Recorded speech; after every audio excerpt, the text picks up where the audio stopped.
I was 12 years old when I masturbated for the first time.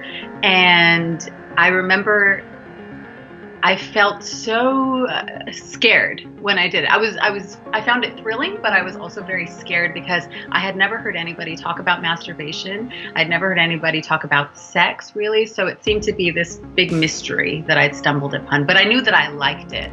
So early on, this feeling of pleasure and excitement was wrapped up with this feeling of shame and feeling like I may be doing something wrong. And going forward, I didn't know how to separate those two feelings of shame and pleasure. And so they became an integral part of my sexuality. When I would masturbate and when I would watch porn, all of those worries kind of just melted away. And I could just be in the moment, focused on attaining an orgasm, and everything else in the world didn't matter. And I came to rely on that feeling and that habit as a crutch, an emotional crutch going forward.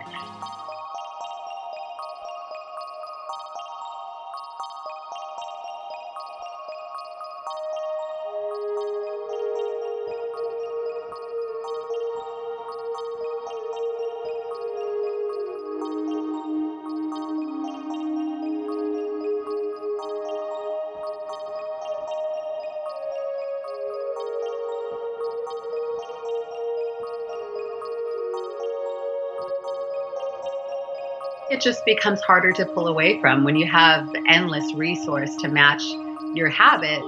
Then it just keeps everything fresh and enticing and novel.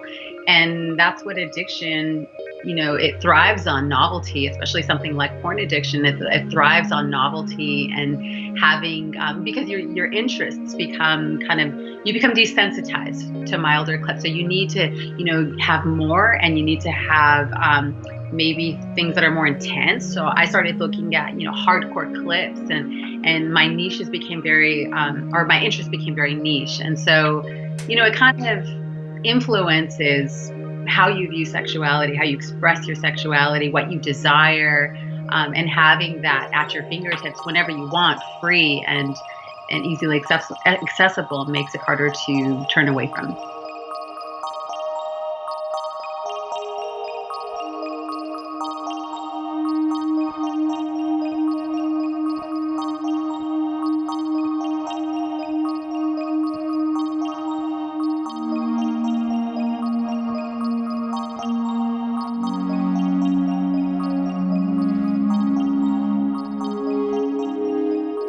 And it got to the point where I would seek out experiences that I knew would give me that combination. So having sex with people that made me feel used, or having sex with people that I knew didn't really like me or want to spend the day with me, that would make me feel really bad about myself. But I needed that combination. Or I would also look at the kind of porn that would make me feel bad. So women being degraded, misogynistic scenes, things that would give me that combination. A big part of my addiction was needing to get that combination of pleasure and shame, and not knowing how to derive pleasure from a sexual experience without feeling that shame aspect of it.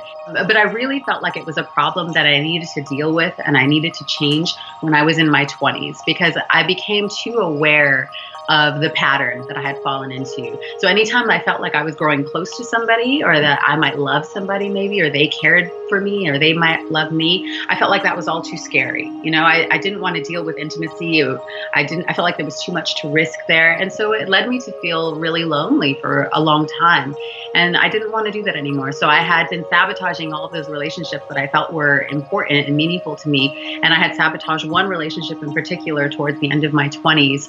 And I knew that the reason I was doing it was because I didn't feel worthy of having that. And I wanted to change that. I wanted to feel worthy of love and intimacy and connection, and to learn how to get those things.